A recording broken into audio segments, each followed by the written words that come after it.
It is time to begin our college football 26 dynasty here, and it really came down to two teams, but in the end, I have decided to settle in Tampa, Florida with the University of South Florida Bulls.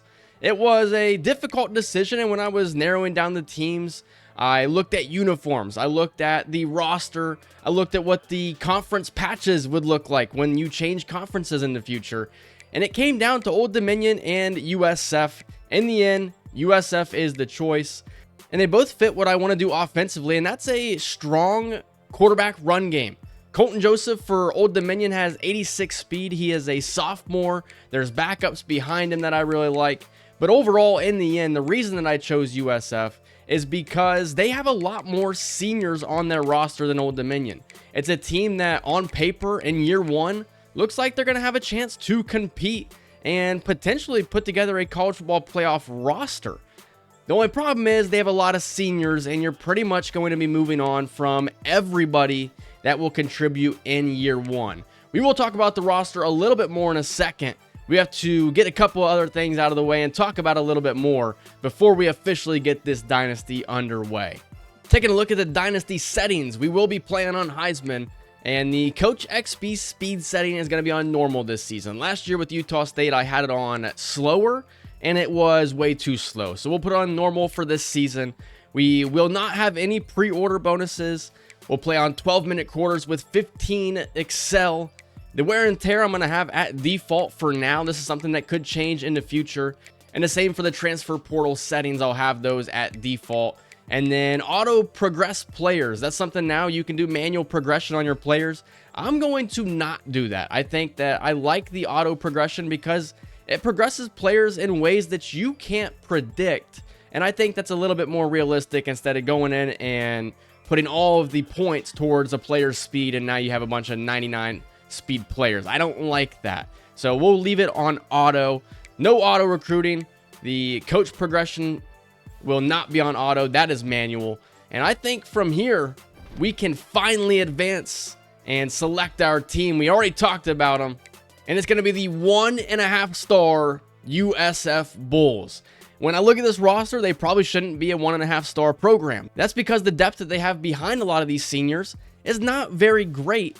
And when you look at the American Conference overall, most of these teams are going to be in the 1-star tier.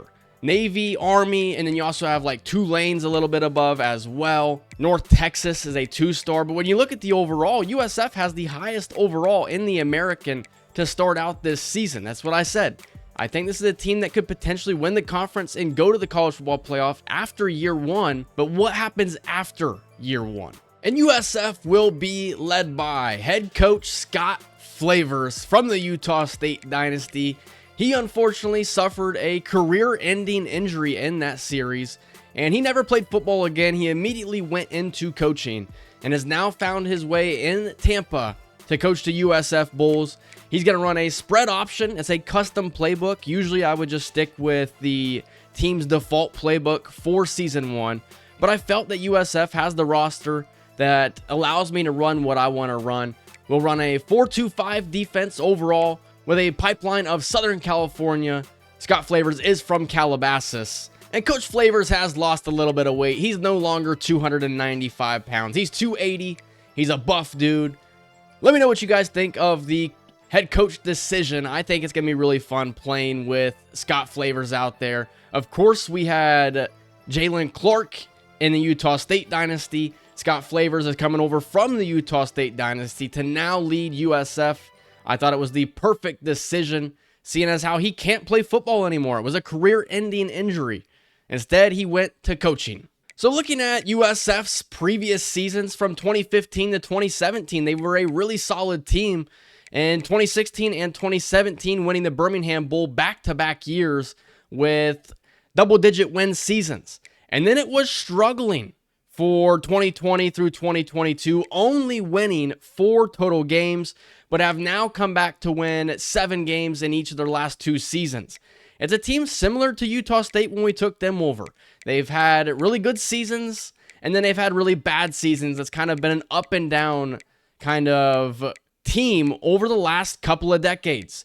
I think that in 2025, we can compete for a conference championship. But in 2026, 2027, what does the team look like? How bad do we get hit by the transfer portal? So before we talk about this schedule and this recruiting board and all of that, let's take a look at this roster for the first time. This team is a 79 overall on paper, 79 overall offense, and a 79 overall defense. And they are led by senior quarterback Byram Brown. He is a true dual threat. He's had a couple of good seasons, but had to leave last year with an injury. So now healthy, and he is as good as they come. And I'm really excited to run this offense with Byram Brown. It's going to be a quarterback run-heavy offense. It's going to be a run-heavy offense with 99% of the formations coming from the shotgun. You're going to see a lot of design quarterback runs, a lot of read options, a lot of speed options.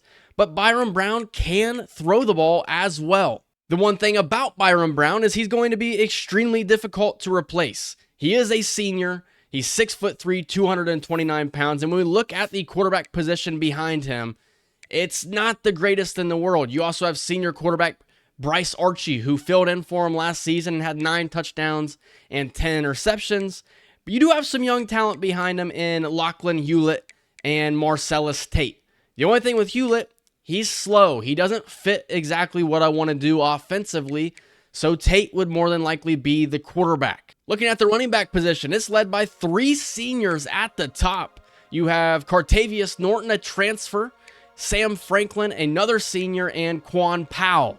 Behind those 3, you do have a sophomore running back in Alvin Isaac, who I think is one of the better in this room. He's the fastest of the 5 guys in this running back room, and somebody to really be excited about impact development. He's going to be a key piece in the next coming seasons as long as he doesn't transfer out. As it stands right now, he may do that because his deal breaker is brand exposure, and we have a D grade. I'm not really sure we're going to be able to get that to go up much more here in season 1. The receiver position has a lot of young talent. It is the youngest position group on this entire roster, and it's led by redshirt freshman Keyshawn Singleton. And he's an 80 overall. Unfortunately, may transfer out as well. His skill caps are atrocious, so not really sure how much better he's going to get. He also has that D brand exposure deal breaker, so there is a really good chance that he will decide to transfer out after season 1. We do have Mudia Rubin, along with Jaden Alexis and Chaz Nimrod as well. He may also transfer out. But other than that, like I said, it's a young position group, and I think that it's good to not have to worry about really digging deep into recruiting as far as the receiver position goes. Tight end, you have Wyatt Sullivan, who is a junior, but again, has a deal breaker of brand exposure. We need it to be a B, and right now it's a D+. So he's probably going to transfer along with Weston Wolf if he was a junior, but he's a senior, another senior on this roster. The offensive line is going to have seniors starting all across the board. It's not a bad group overall, but how do you replace them is the question that I have. You have Braden Carter, who has a deal breaker as well, so he'd be the backup at right guard. You have Cole Skinner, who should be back for next season, so that's good to see. You have a senior at backup center, and then a sophomore center who has a deal breaker. He may also decide to transfer out. At left guard, you do have a sophomore in TJ Lawrence. Don't have to worry about that deal breaker right now. And then at left tackle, you have a 66 overall sophomore, and you really don't have to worry about him transferring out at the moment. It's a strong senior-led group, but overall, you're going to have to recruit it extremely well because you have a lot of guys you're going to have to move on from, transfers and graduates. Looking at the defensive line here, you have a pretty good group of pass rushers overall, led by Josh Seleskar, who is a 78 overall, 68 speed. I would traditionally opt for more speed off the edge, and that's where a guy like Ryan Jenkins could come in clutch in the future, but unfortunately, he may also decide to transfer out. So that's going to be the story of season 1. We could have a good year, but these players at the end of the day, they may decide to transfer out. Defensive tackle is another position group we're going to have to recruit extremely well, as we have 3 seniors along with 2 sophomores and a freshman, but the deal breakers all look good on these guys. So that's really good to see, because if we were going to lose these guys to the transfer portal, we would have essentially nothing at defensive tackle. At linebacker, you're going to have 3 seniors there as well, with Mac Harris being an 83 overall, one of the highest overall players on this team. And he's somebody that is going to be the leader of this defense, somebody to be excited about. I think that overall you have playmakers on offense and on defense, and Jalen Shuler might be the biggest playmaker. He is a former 3-star. He's extremely quick. He's got decent pass coverage overall. Not really going to get after the quarterback too often, but I think that the linebacker position is well taken care of here in Tampa. You have some backups that you have to worry about potentially transferring in Xavier Hamilton and Chantrell Anderson, and I like the speed on Anderson, so that's going to be extremely tough to see him potentially transfer out. Corner is another position group that has a lot of seniors, but luckily at the top of the position group, you have guys like Isaiah Guy and Jarvis Lee who aren't seniors, so you're going to get your 2 of your 3 starters back. You do have Ben Knox and Kawan Banks graduating, along with Deshaun Rucker, who's an 84 overall, 91 speed corner. He's another one of these players on this defense to be excited about. His coverage is really good overall. He's extremely quick, 91 speed, and that's going to be difficult to recruit guys and try and find speed at corner and receiver. You don't even really see it here on the roster for USF. Rucker, 91 speed, really good overall. At safety, you have Jalen Stokes and Taven Ward. They're both seniors. And then looking at strong safety, you have Bugsy Silvera, who's also a senior. Fred Gaskin is somebody to be excited about in the future, but has a deal breaker, so there's a chance he could transfer unless we get a couple of players drafted. But I wouldn't anticipate that. Overall, a really solid roster here for USF. You got a couple of guys in the 80s, and then the depth isn't terrible, but it's going to be extremely young. I expect the overall of this team to go down after year 1, but I think everything could eventually level out as the dynasty goes on. When I look at how we did the Utah State dynasty, it was an 8-season dynasty. I don't expect that with USF. I expect about 6 seasons overall. 5 would be perfect. If we could get 6 seasons in, that would be amazing. The goal is obviously win the national championship, but after season 2, I do want to take USF and make them a member of the SEC. I think that it would make it extremely fun to take over USF and put them in the SEC and compete with this elite conference. Move out of the American Conference. You got teams like Vanderbilt in there. Tell me you can't put USF in the SEC. So the goal is to begin season 3. I don't care how good or how bad we are in season 1 and season 2. We could win 0 games in each of those first 2 seasons. USF will be making a transition to the SEC starting in season 3 of the dynasty. I think another reason that I wanted to pick USF over Old Dominion was the fact that the schedule looks really, really fun. You open against Boise State, a playoff team from a season ago, at home. So this is going to be extremely fun. And then you go on the road for back-to-back games versus Florida teams that I want to eventually turn into rivals here in this series. You have Florida ranked at 11th, and then you have Miami ranked at 13th. You also have Florida State, another team that I'd love to play as often as possible. And then you have an FCS opponent, and then you get into American play at home against Charlotte, on the road against North Texas, home against Florida Atlantic, and then on the road against Memphis, before you get another bye and close out the season at home against UTSA, back-to-back road games against Navy and UAB, and then home against Rice to close out the season. I'm looking at this schedule, and it just looks so fun. The first 3 games of the season are going to be a challenge. If we could win 1 of these games, I would be pleased. If we could win 2 of these games, you can count us in as a college football playoff lock. And then lastly, the most important thing here in season 1 is going to be recruiting. And it's not going to be easy. There's not going to be a lot of elite level talent that is really interested in coming to Tampa. You're going to have a couple of 3 stars here and there, but the fact of the matter is it's going to be tough to even bring in 4 stars here in season 1. You're going to have to replace a lot of talent on this roster. A lot of seniors are going to be graduating. And then if you throw in the fact that, hey, let's give it the benefit of the doubt and say we only lose like 10 players to the transfer portal. Overall, you're going to have to still replace like half of the roster. This is a team that has 37 total seniors. If you lose 10 to the transfer portal, that's 47 guys you would need to replace. I don't know how we're going to be able to do it.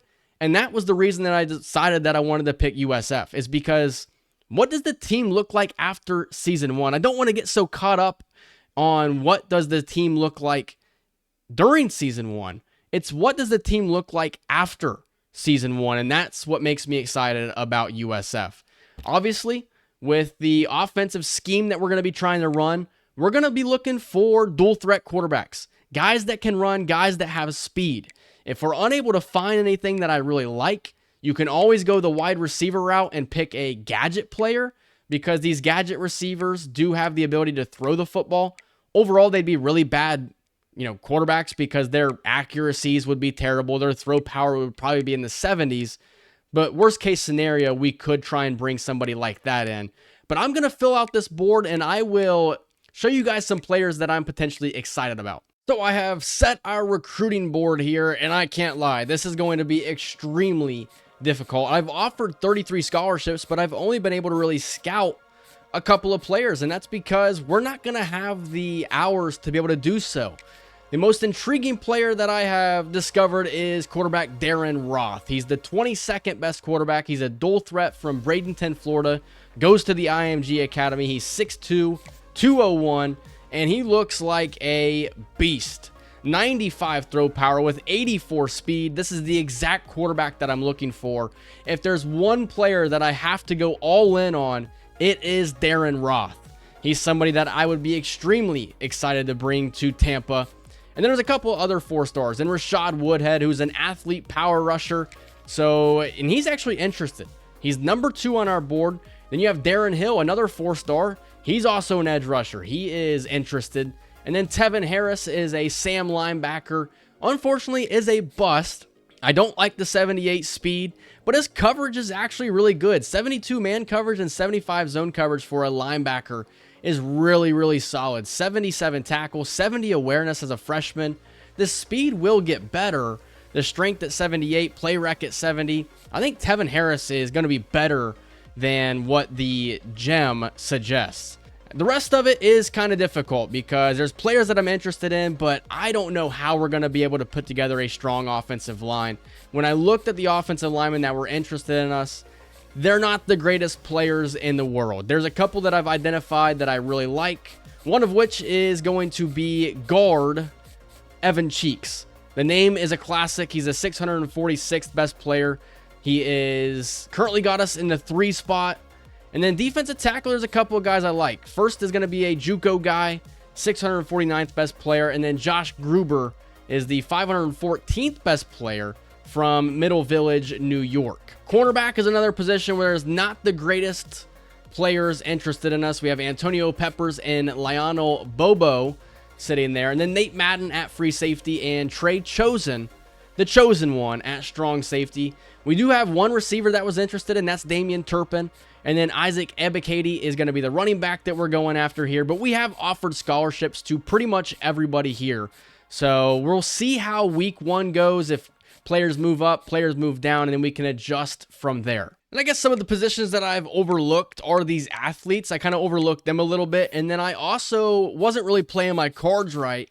There are a couple of corners that are a little bit better that are interested, and that's Ryan Whittington and Elton Higbee. So we can't offer them a scholarship right now, but the goal is as soon as we get into week 1 of recruiting, because right now it's technically week 0, then we will offer scholarships to these guys because I think they'd be better options for us than Antonio Peppers and Lionel Bobo. And with that, we can officially move into week 0 here. The preseason is over. We're not going to be playing the first game here in this episode, but we will get to the action here shortly, as we do have a couple of guys that have locked us out, unfortunately. Hopefully one of them isn't our quarterback.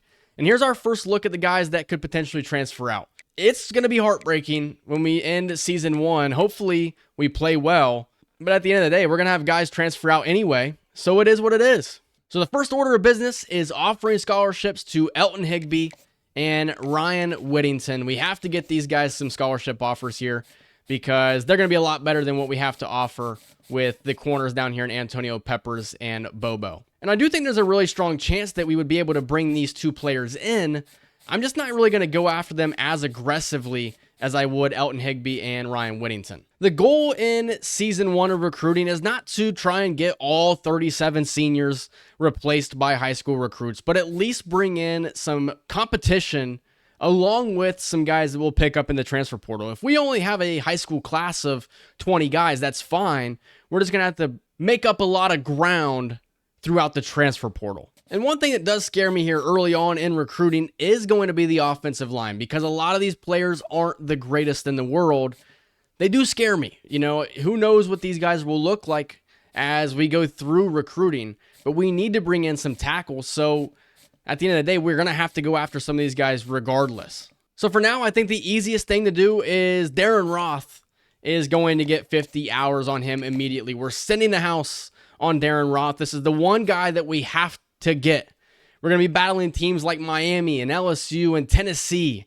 So it's going to be tough, but I think there is a chance we could bring him in. We'll see what it looks like as we move towards next week, because he then should put us in his top 8 if he is interested. Athlete Rashad Woodhead will also get 50 hours as well, along with Darren Hill. And then from there, we're really going to have to start spacing our points out a little bit smarter. Tevin Harris looks like that could be a recruiting battle early.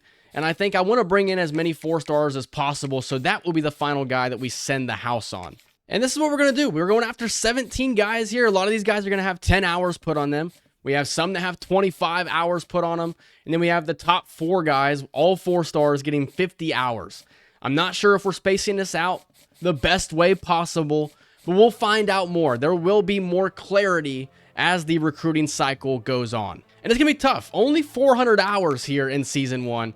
I think towards the end of the Utah State Dynasty, I think I had like 950 hours to spend in the regular season. So it's going to be extremely tough. We're only really going to be able to heavily go after about 3 or 4 guys at one time. And that's if we want to fill out the entire class. And here we see it. Darren Roth has now put us all the way up to the top spot.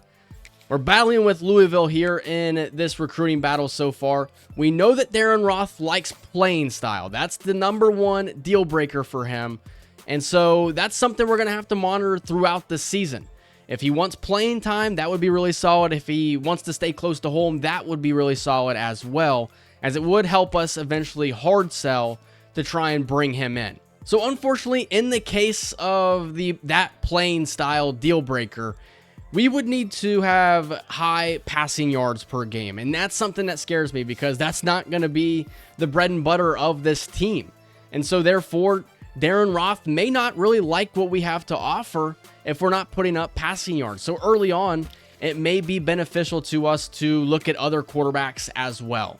Here's an athlete in James Strange from Beaumont, Texas. He is the 807th best recruit. He is a 3-star who has not received any scholarship offers. 96 throw power. I like that right there. What's the speed looking like? 88 speed. We've found our replacement if Darren Roth is not interested. And fortunately for us, James Strange likes the coach prestige. So as long as we win and we don't suck, the coach prestige should be in a pretty good spot. So James Strange is going to be the guy who we look to go after if Darren Roth doesn't seem practical. So I've been able to work it so that James Strange will get 50 hours put on him. And as far as everybody else goes, I think a lot of these battles are too early to tell. In the case of Evan Cheeks, he's nearly in his top 5. So this is a battle that's progressing fairly quickly. I have bumped our hours up from 25 to 30 in hopes that we can catch up to Georgia Tech there. We're looking good for a lot of these guys. Elton Higbee, Tulane is off to a hot start, so trying to catch up to them. We increased his hours from 10 to 25. And then with the safety, Nate Madden, we're in a good spot. Trey Chosen, I think we're in a good spot as well. And that means we have 19 total guys who we are currently going after. Recruiting is going to be challenging here in season 1, but I am excited about James Strange, the dual threat quarterback from Beaumont, Texas, with the 88 speed, 96 throw power. This is a guy that could start week 1 for us of season 2 if Darren Roth doesn't like our playing style. But recruiting is going to be exciting. It's going to be exciting to get through season 1. I'm going to go about it a little bit differently than I did in the Utah State Dynasty. The Utah State Dynasty was mainly 1 game per episode videos, sometimes 2 games in a video. I want to change it up. I potentially want to do 3 games in 1 episode if we need to. As far as the start of season 1, it is going to be 1 game, 1 episode for Boise State, Florida, and Miami.